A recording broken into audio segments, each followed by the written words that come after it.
Hey guys, welcome back to MMA Library. Today in MMA and UFC news, there have been a few rumors surrounding Conor McGregor's next big investment, and one which is gaining a lot of traction is his interest in the world-famous Liverpool Football Club. A fan recently suggested on Twitter that Conor buys the football club, and he replied with, "I would love it. I requested my information on this, yes, soon as I heard. What a turn of events. What a club at LFC." Considering the club is estimated at around $3 billion, this would involve a joint investment. However, it's certainly possible. What do you guys think about this? Will we see McGregor as a part owner in one of the world's largest football clubs? Let us know your opinion in the comment section below. Gilbert Burns recently said that Jorge Masvidal is unwilling to accept a fight against him, stating that on 3 different occasions Jorge turned the fight down. However, here's what Masvidal recently had to say. Hello everybody, what's up? Sorry, been missing. You know, your boy's been spreading his words, doing his thing, making sure this country stays free as can be. I love all of you, left to right. Midterms are over already, so now I can focus on some other things, like myself and being selfish. So I gotta address this little that I usually wouldn't have time for, but I'll make some time for you today, Gilbert. Hunter, if you're hearing this or when you see this, can you please tell this I never agreed to November, December, or January. I've had court cases, I've had different things, a bunch of things where I haven't been able to decide I want to fight. Now I've gotten some much better news on today, so guess what? If you want to get your ass whooped when Leon Edwards defends that in England, I will gladly beat the living out of you, Gilbert. If not, shut the up, because you are a and you're not going to do nothing. When you see me in the street or when you see me in the cage, and we both know it, you're going to ask for a picture when you see me in real life and say it's all it's just for the pay-per-view. So shut the fuck up. Robert Whittaker recently reacted to the size of Alex Pereira.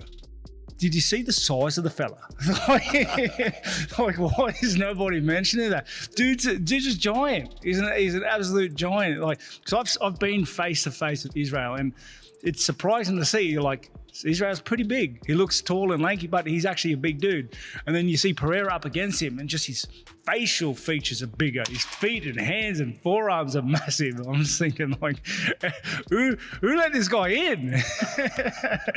Daniel Cormier suggests it may be time for Dominick Reyes to retire after his KO loss at UFC 281.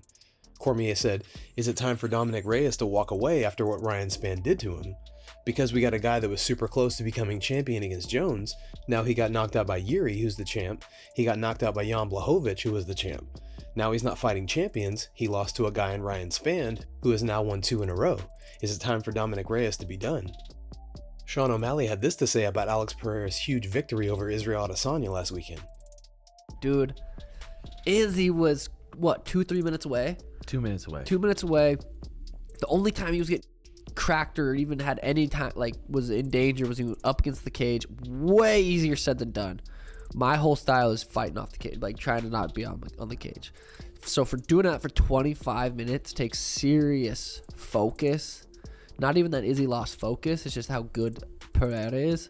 But 25 minutes, Pereira had to land the one shot. The thing is, Izzy almost knocked him out at the end of the first.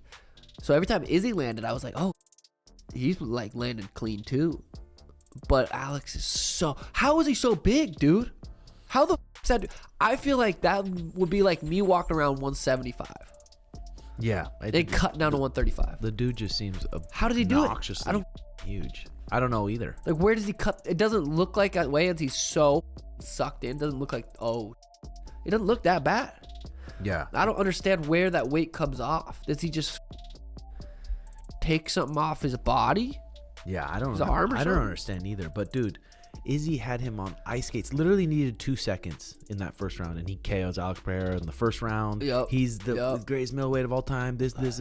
What's next? Like, Dan Hooker reveals how Israel Adesanya tricked his teammates into partying after UFC 281. Here's the clip. Me and Carlos won, and then the other boys obviously like didn't get the results. The vibe was like weird. We were gonna call it off altogether, except Israel tricked us into going to the after party. Like, he comes in and he's like, "Yeah, just going to the press conference, boys."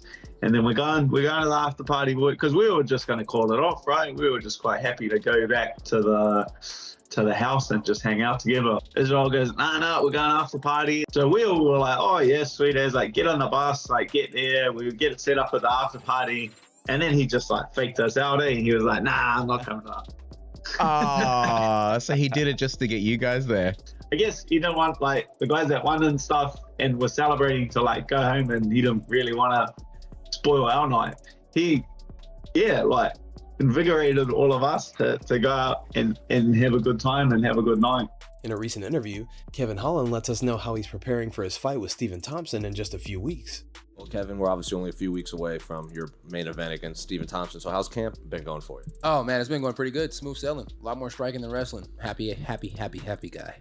You had to bring in these specialists to train for Stephen Thompson because obviously when Tyron fought him and a few others, they've brought in karate guys. No, I'm not doing that. You know what I mean? At the end of the day, I'm a Kung Fu black belt. Everybody's Kung Fu fighting. Nobody's doing the karate fight. So we'll prove that. Is there any sort of bragging rights between the karate, Kung Fu conversation that you can try to bring into this? There has to be. You know what I mean? It's like, I win this and they got to come up with Kung Fu kid instead of karate kid. So I'm excited about it. And what do you make of Stephen as an opponent now in 2022? Obviously, he's fought for the title in the past. He's had a couple losses recently. Yeah, but he's lost to people who decided they wanted to grapple the whole time. You know, it's like people who decide they want to strike with him usually don't have a good night unless you're Anthony Pettis. I think I'm just as creative as Anthony, even though he's shown a lot of creativity inside that octagon, that cage. But yeah, against Wonderboy, I just think there's only one way to go, and that's forward. You know, it's like if I'm backing up, you know, he's doing some things that he wants to do. If he's backing up, then he's probably still doing a few fancy ass moves, but I'm on that ass, Seabass. You know what I mean? Chael Sonnen discusses the featherweight interim title fight that's in the works for UFC 284 in Perth.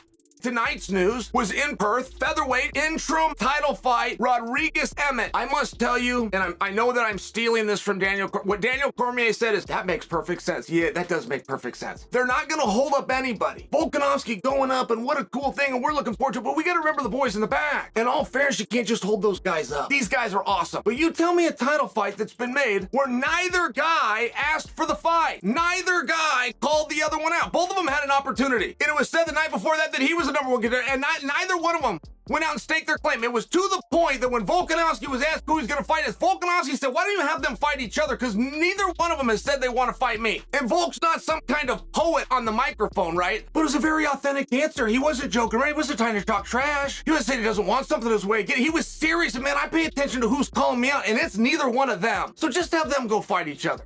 Darren Till gave us his opinion on Alex Pereira as a fighter and states that Khamzat Chimaev would have no problem taking him down. I think Pereira is a big, strong, massive, slow middleweight. He's slow. I can't say. You think so? Yeah, I don't. His strikes aren't like devastatingly fast, but my God, does that man carry power? Yeah. So for what he lacks in, like he's like I think I'm 2 times, 3 times faster than Adesanya as well, but he just needs to land, and it's like, rest in peace.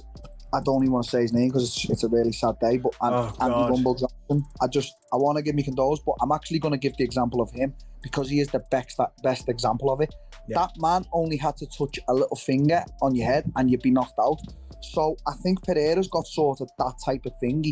His wrestling's, you know, obviously thingy. He's young in the sport. I mean, I seen Khamzat call him out. I was like, oh my God, Khamzat would like definitely take him down within 30 seconds. But okay, it's a fight, but like that's not a fight that Pereira's ready for. Guys, thanks so much for checking out the video. If you like the content we do here on this channel, don't forget to like and subscribe to MMA Library for all the latest MMA and UFC news.